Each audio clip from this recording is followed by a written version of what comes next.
Everyone says the frontier was built by courage and freedom, but we know the harder truth sometimes. It was built on loss, suffering, and impossible choices. Today is the story of Lorna Vance, a woman whose broken past became the very source of her strength.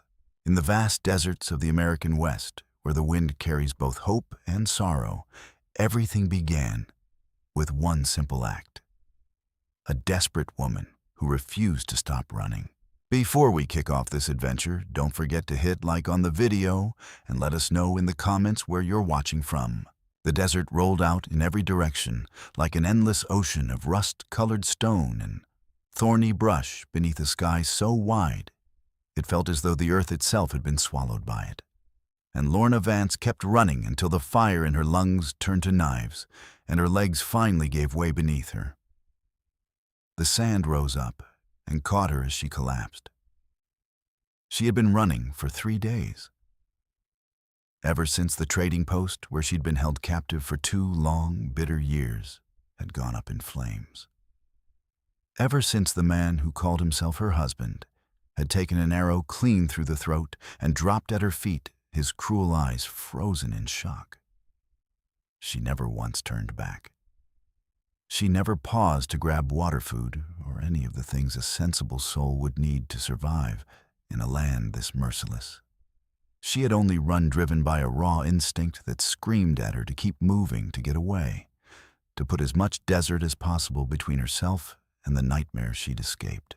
Now, lying face down in the dust blood, bitter on her tongue, Lorna understood that running hadn't changed her fate. The pounding hooves she'd been hearing for the past hour grew louder until they surrounded her on every side. When she finally forced her head up, she saw 6 Hokan warriors forming a silent ring around her crumpled body. Their horses stood motionless, like carved statues, their riders' faces unreadable. The first man to swing down from his saddle moved with the quiet grace of a mountain lion stalking prey. Every motion was controlled, powerful, patient. He stood taller than most of his people, broad across the shoulders and lean as a hunting blade, his face sharp and weathered, like the red canyon walls beyond the horizon. His dark eyes studied her calmly, taking in the torn dress, the blood-raw feet, the tangled mess of hair that had long since fallen loose. "You're the woman from the trading post," he said. His English was clear, better than she expected, though colored by a steady accent that made the words roll differently. The one Roderick Vale kept locked in the back room. Lorna flinched at the name before she could stop herself. Roderick Vale had traded more than pelts and tobacco. He dealt in people with the same casual cruelty. 3 years ago, he had bought her from a wagon train, paying her desperate family just enough coin to keep their journey west alive. Since that day, he had shown her exactly how powerless a person could become. "He's dead," she rasped, her voice cracked dry from thirst. "I saw him fall." The warrior crouched before her so their faces were level. Up close, she noticed the thin scar that cut from his temple down along his jaw and the sharp intelligence burning in his eyes. "We know," he said quietly. "We killed him." He studied her another moment. "We watched that place for many moons, waiting for the right time." His voice hardened slightly. "They traded stolen children there. Lakota, Cheyenne, Apache, sold them to mines and army forts." His gaze sharpened. "Did you know?" Lorna nodded slowly, shame burning through her chest. She had known. She had seen the children dragged in chains to the back rooms, heard them crying through the night. And she had done nothing because she had been a prisoner herself. Her helplessness hadn't made her innocent, only silent. "I couldn't stop it," she whispered. "I tried once, early on. Tried to help a girl run. Vale caught us before we reached the door." Her fingers trembled as she spoke. "He broke 3 of my ribs. Told me next time he'd break my neck." She lifted her eyes and met the warrior's gaze without looking away. "I'm not asking forgiveness," she said quietly. "I know I don't deserve it. I'm only telling you the truth." For a long moment, the warrior said nothing. Then he stood and spoke quickly to the others in their language. The discussion grew heated. One younger warrior, Tarek, pointed sharply at Lorna, anger clear in his gestures. The leader silenced him with a single word. "My men want to leave you here," he said as he turned back to her. "They say you are white, and whites have brought nothing but suffering to our people.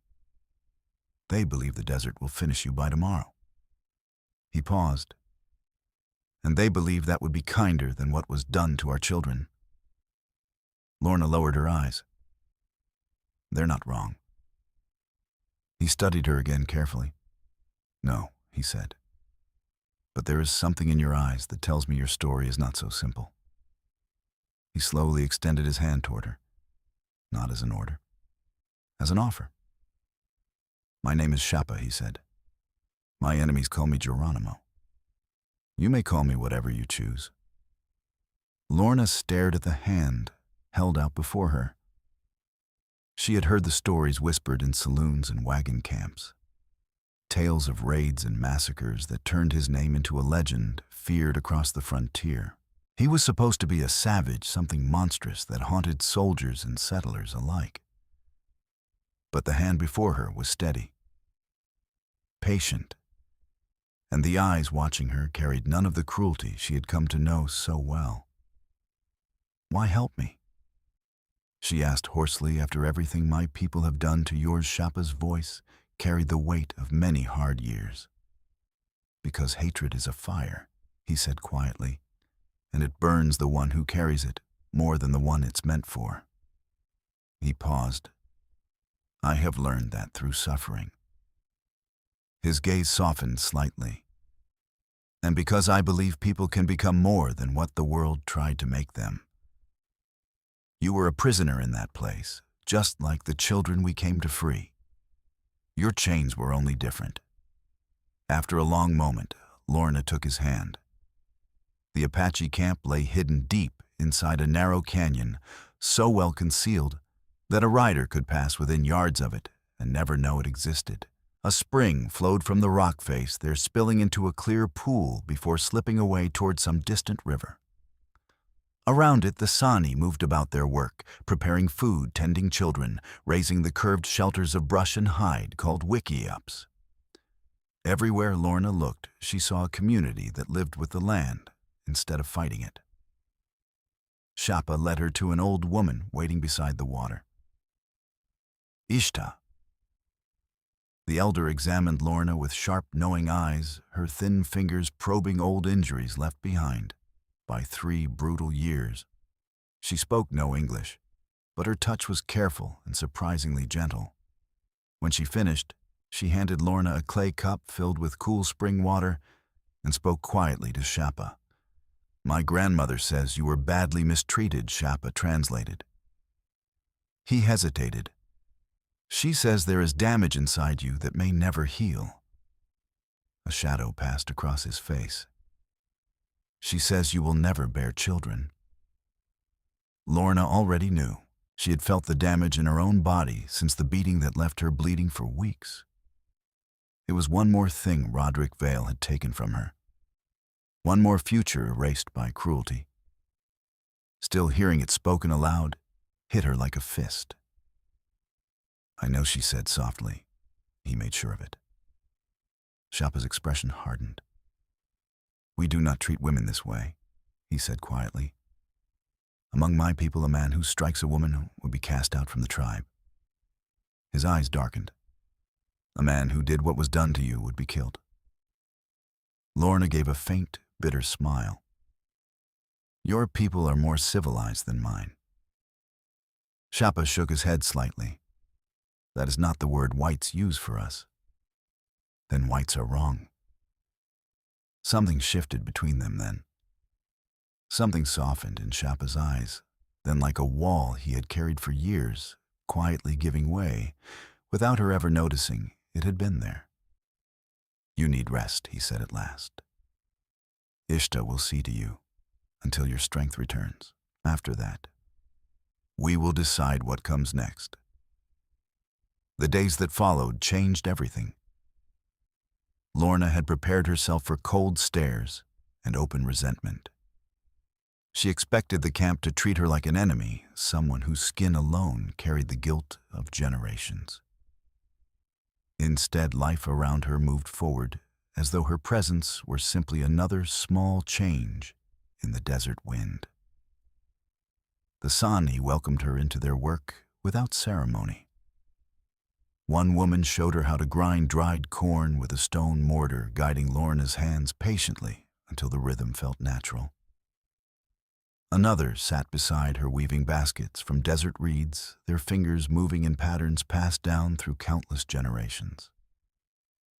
The Miko were the most curious. They circled around her with wide eyes, touching her pale hair, whispering questions in their language that made the nearby adults chuckle. Even the Hokan, who had once argued to leave her dying in the sand, began to acknowledge her with quiet nods when they crossed paths as though she had always belonged there. Only Shappa kept his distance. Still, she often caught him watching from across the campfire smoke or the shade of a canyon wall. His dark gaze thoughtful, measuring. And more often than she cared to admit, she found herself watching him too. There was something about the way he carried himself. His authority never came from raised voices or force. It came from something deeper, respect earned over many years. When Shappa spoke, the Chaito listened. When he decided, something others followed without question. And when he smiled, rare as rain in the desert, it transformed his entire face in a way that left her breath catching unexpectedly. One afternoon, gathering courage and using the handful of words she had begun to learn, Lorna asked Ishta about him. Her clumsy Apache was mixed with hand gestures and guesses, but the old woman seemed to understand everything anyway. Ishta began telling a story. A young Miko nearby helped translate pieces of it when the meaning grew too tangled. Shappa had not always been the man the frontier whispered about. Long before soldiers and bloodshed, he had been a farmer, a husband, a father raising 3 children beneath open desert skies. Then, one season while he had been away, trading Mexican soldiers came. When Shappa returned, there was only silence waiting for him. His mother Asha, his wife Tala, his children Kiro, all lay dead beneath the unforgiving sun. The grief carved something new inside him that day. It turned the quiet farmer into the warrior white men feared across the frontier. His fight for vengeance had lasted decades. Yet beneath the legend and the fearsome reputation, Ishta's story revealed something else, a man still carrying grief, like a stone buried deep inside his chest. He has not looked at another woman since Tala died, Ishta said through the young translator. Not until you. Heat rushed to Lorna's face. You must be mistaken, she murmured. Ishta chuckled softly, her old eyes gleaming with mischief. I may be old, she replied, but I am not blind. She leaned closer. He watches you when he thinks no one notices. He asks about your healing, about what you are learning. She smiled knowingly. A man who feels nothing does not ask such questions. That night, Lorna lay awake inside the small wickiup they had given her. The hide walls flickered softly with firelight outside as she stared upward, turning the old woman's words over in her mind. She had come here expecting to die. Part of her had welcomed it, an escape from the broken remains of the life she had survived. Instead, she had found something she had never dared hope for, a community that judged her not by where she came from, but by the choices she made now. A chance to become someone other than the frightened woman Roderick Vale had tried to destroy. And somewhere in that camp was Shappa watching her, with eyes that seemed to see far deeper than she wished. The next morning she found him beside the spring. He sat alone on a flat stone facing the rising sun as it climbed over the canyon walls. He did not turn when she approached, but she could tell he knew she was there. Shappa always knew. Ishta told me about your family, Lorna said quietly. About what happened. His shoulders stiffened slightly. She should not have, he replied after a moment. Then his voice softened. But I am glad she did. Lorna sat down on a nearby rock, careful not to crowd him. I think I understand now why you spared me, she said. Why you show mercy even after everything that was taken from you. You understand nothing. His voice came out flat and hard. I did not save you because of mercy. Lorna blinked. No, Shappa turned toward her at last. I saved you because I was curious, he said. I wanted to see who you might become once you were no longer a prisoner. And she asked quietly, what have I become? His eyes locked onto hers so intense, it nearly stole her breath. I do not know yet. A faint shadow crossed his expression. That is what troubles me. Troubles you, she asked. Yes. Why? He hesitated. Because I find myself caring about the answer. Shappa stood abruptly as if the words themselves had surprised him. Come, he said. There is something you should see.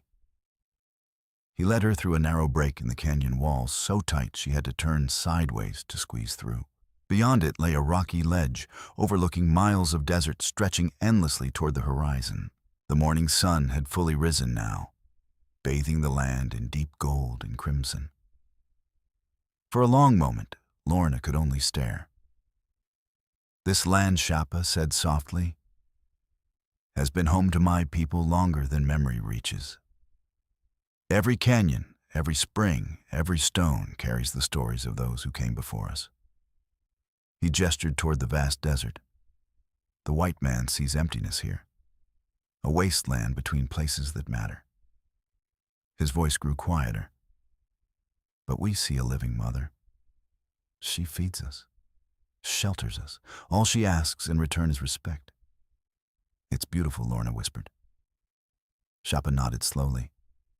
And it is being taken from us. There was no anger in his tone, only exhaustion. Year after year we are pushed farther back, smaller lands, fewer places to live. Your people spread across the desert like a sickness. He exhaled slowly. I have fought for many years, killed many men to protect this land. But I know how this story ends. He looked out toward the horizon. We cannot stop what is coming. We can only choose how we face it. Lorna turned toward him. Why are you telling me this? Shappa studied her in the growing light. Because if you stay here, this is the life you choose. His voice grew firm. This place is not safe. Peace does not live here. Every sunrise could be the day soldiers find this canyon and finish the war they have chased for decades. Lorna met his gaze steadily. I have already lost everything I once had, she said quietly. What more could I possibly fear? Shappa's eyes darkened. You could lose more, he said. You could find something worth loving again, and watch it taken from you. His voice softened. I know that pain, Lorna. I would not wish it on anyone. He gestured toward the camp below. And yet you see me still loving my people, my grandmother, this land. She nodded slowly. You never locked your heart away. I tried, he said quietly.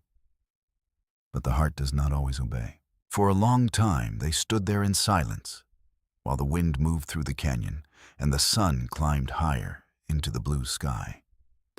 Lorna thought about the years she had spent locked in that dark back room, about the numbness she had built to survive, about the slow death of every dream she once carried.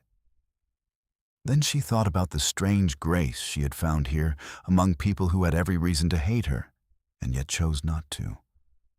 and about the man standing beside her. A warrior feared across the frontier, a man who warned her to leave, even while his eyes seemed to hope she would stay. "I'm not leaving," she said quietly. Shappa closed his eyes for a moment. When he opened them again, something had changed. "Then you must learn our way of life," he said. "Not by blood, but by spirit." His gaze held hers. "You must learn our language, our customs, our stories." He paused. "You must truly become one of the Chateau, not simply live among us." "I'll learn," Lorna said quietly. Shappa studied her face. "It will not be easy. I never asked for easy." "You will make mistakes," he continued. "Some of my people may never fully accept you." Lorna lifted her chin. "I survived worse than doubt. I can survive this." For a long moment he said nothing. Then he reached forward and brushed his rough fingers gently along her cheek, his touch warm despite the calluses earned from years of hard living. "I believe you will," Shappa murmured. A shadow crossed his eyes. "And that is what worries me." Time moved forward the way desert winds shape stone, slowly at first, then so steadily that one day the landscape is no longer the same. Weeks became months. Months became years. And Lorna Vance slowly changed into someone the frightened woman who once ran from Roderick Vale's trading post would never have recognized. She learned the language of the Chateau until its sound slipped naturally from her tongue, until its rhythm carried through her dreams at night. She learned how to follow tracks across dry desert ground where other eyes saw nothing. She learned how to find hidden water beneath unforgiving rock and sand. Most importantly, she learned the stories. The ancient histories and quiet legends passed down through generations, stories that gave the Chaiteau their strength, their identity, their place beneath the endless sky. And slowly, painfully, Lorna began to release the shame she had carried since those dark years at the trading post. She began to forgive herself for things that had been born from survival rather than choice. Shappa watched every step of that transformation. Not from a distance anymore, but with a growing intensity he no longer tried to hide. Sometimes he brought her small tokens from his travels, simple gifts that meant more than gold. A polished stone shaped perfectly by river water. A hawk feather he'd found drifting across the canyon wind. A small piece of turquoise that shone like summer sky. He taught her to ride as the Hokan rode bareback, gripping the horse with her legs as they raced across open desert ground. At night, when the fires burned low and the stars wheeled slowly across the heavens, he told her stories from the life he had once lived. Stories of the man he had been before grief turned him into the warrior the frontier feared. Stories he had never spoken aloud since Tala had died. One evening, they sat beside the fire, watching the stars spread across the sky like scattered silver. Without warning, Shappa reached for her hand, and he did not let go. "My grandmother says I'm a fool," he said quietly. Lorna glanced at him. Why she believes loving a white woman will only bring more suffering. "And what do you believe?" Shappa was silent for a long moment. Then he turned to her, the firelight reflecting deep inside his dark eyes. "I believe suffering will come no matter what we do," he said. "The world is changing. Nothing I do can stop that." His voice softened. "I have spent too many years living for revenge. Too many years carrying anger." He looked at her carefully. "You remind me what hope once felt like. And I am afraid of losing that again." "Then don't lose it," Lorna said. She lifted his hand and pressed a gentle kiss against his palm. "We cannot choose what tomorrow brings," she whispered. "But we can choose what we do today." A faint smile touched his lips. You speak like one of my people. I want to be one of your people. Shappa pulled her into his arms then. When he kissed her, it was nothing like the violence she had known in the past. There was no demand in it, no claim of ownership, only a question, an invitation. And Lorna answered it with every piece of love she had once believed had been burned away forever. They were married according to the traditions of the Chaito. The ceremony was simple, held beneath open sky, and witnessed by the community that had become Lorna's new family. Ishta wept openly with happiness. She told anyone who would listen that she had known from the very beginning, long before either of them realized that the spirits had shown her this union in a dream. Even the Hokan, who had once argued to abandon Lorna in the desert, stood as guardians of honor during the ceremony. Their acceptance had not come easily, but it was real. When the final prayers were spoken and Shappa led Lorna to the wickiup that would now be their home, something deep inside her finally settled. Against all reason, against every hardship life had thrown at her. She was happy. For 4 years that happiness endured. Then the soldiers came. They arrived at dawn. Lorna Vance and his scouts had tracked the hidden camp for weeks, and when the attack finally came, the force that followed them was overwhelming. Gunfire shattered the quiet morning. Lorna woke to the sound of chaos and screams. Shappa was already on his feet beside their bedroll, rifle in hand, and in that moment she understood with terrifying clarity that everything she loved was about to be torn away. Take the Miko through the back passage, Shappa ordered, his voice steady despite the battle exploding around them. Lead them to the caves above the canyon. I'm not leaving you, Lorna said. You must. His hands gripped her shoulders. Someone must protect the children, and someone must fight for our people. He pulled her close and kissed her fiercely. The kiss tasted of fear and farewell. I love you, Lorna, he said softly. Whatever happens today, remember that. She gathered the Miko with the other Sani, guiding them quickly toward the narrow passage hidden within the canyon walls. Every step away from him felt like tearing her heart in two. Behind them, the battle raged, rifles cracking, warriors shouting, wounded voices echoing through the canyon. But Lorna never turned back. She forced herself forward. The caves above the canyon had sheltered the Chaito for generations, hidden chambers carved into the rock, invisible to enemies who believed the people trapped below. Inside, the Miko cried softly.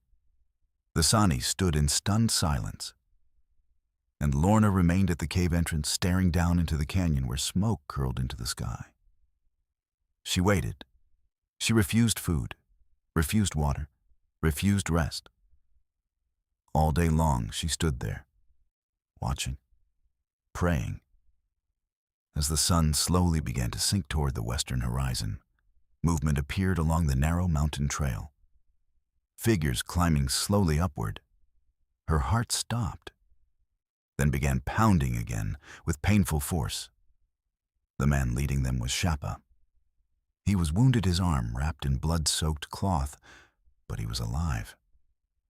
Behind him came a dozen Hokan, everything that remained of the warriors who had defended the camp. Their faces were hollow with exhaustion and grief, but they were still breathing, still standing. Lorna ran down the trail and caught Shappa as he stumbled, wrapping her arms around him as his weight fell against her. Warm blood soaked through her dress. I thought I lost you, she whispered. Shappa managed a tired smile. Not yet, he rasped. I'm too stubborn to die. He glanced back toward the canyon below. The camp is gone. Everything we built. His voice grew heavy, but most of our people escaped. He met her eyes. The soldiers believe we are all dead. They won't search hard for survivors. His expression hardened again. We must move. Find another place. It will be harder this time, he added.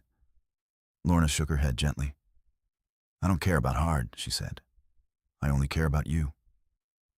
Despite the blood and exhaustion, Shappa smiled. Then we will survive this too. And they did. They fled deeper into the mountains, finding hidden canyons where new homes could rise from the ashes of the old. Among the Shaito Lorna, Vance became known by a name spoken with quiet respect. The white woman who stayed. They remembered how she protected the Miko during the attack, how she fought beside the Hokan when soldiers returned again in later years. She was no longer the frightened woman Roderick Vale had once owned. She was Shappa's wife, a woman of the Chato, a survivor. The years brought more battles, more losses, more long journeys into harsher lands as the government pushed them farther from the homes they had always known. Promises were made. Promises were broken. Reservations were offered that felt more like cages than refuge. The free people of the desert were hunted relentlessly. Shappa grew older, but he never grew weaker in spirit. His name spread farther across the frontier, even as the number of his people slowly shrank. When the day of surrender finally arrived, it was not defeat. It was survival. The Miko were starving. The elders were dying. Continuing the war meant watching the last of their people disappear. So Shappa made the decision no one else could carry. He laid down his weapons, in return for promises that the Chato would live. And through it all, Lorna stood beside him, her hand in his, her head held high. She had once come to this land expecting death. Instead, she had found a life so unlikely that even years later it still felt like a dream. "Do you ever regret it?" Lorna asked softly as they walked side by side toward the uncertain road ahead. "Saving me all those years ago." Shappa turned his head slightly and looked at her. His eyes carried the weight of everything they had lived through: loss, love, and the stubborn strength that had carried them across decades of hardship. "I regret many things in my life," he said quietly. "But never you. Not once." And he never did. The years that followed were lived inside the boundaries of a reservation under the watchful eyes of soldiers who had once hunted them across the desert. The Chato were fewer now, their world smaller than the one their ancestors had known. But they were still standing. They had endured. Lorna spent her days teaching the Miko how to read and write English. She knew the world outside the reservation would not disappear, and she wanted the children to have the tools to survive in it. Every letter they learned was a small shield against a future neither she nor Shappa could stop from coming. Shappa, once the warrior whose name had struck fear across the frontier, became something different in his later years. He became an elder. People came to him not for battle plans, but for wisdom. Even those who had once called him an enemy listened when he spoke. Around evening fires, he told the young ones the old stories of the land of their people of courage and survival. Through him, the memory of the Chato lived on. Years passed. Then one quiet night, after a short illness, Lorna Vance slipped peacefully from the world in her sleep. Shappa sat beside her as the fire burned low in their small home. He held her hand the way he had held it beneath the stars so many years before. Softly, he sang the old songs of farewell his people had carried through generations. He told her he loved her. He said it in English. He said it in the language of the Chaito. He said it in the quiet spaces between words. And when her breathing finally stilled, Shappa did not cry. Lorna had once told him that some things in this world were too sacred for tears. Instead, he remembered the day he first found her collapsed in the desert, broken and desperate.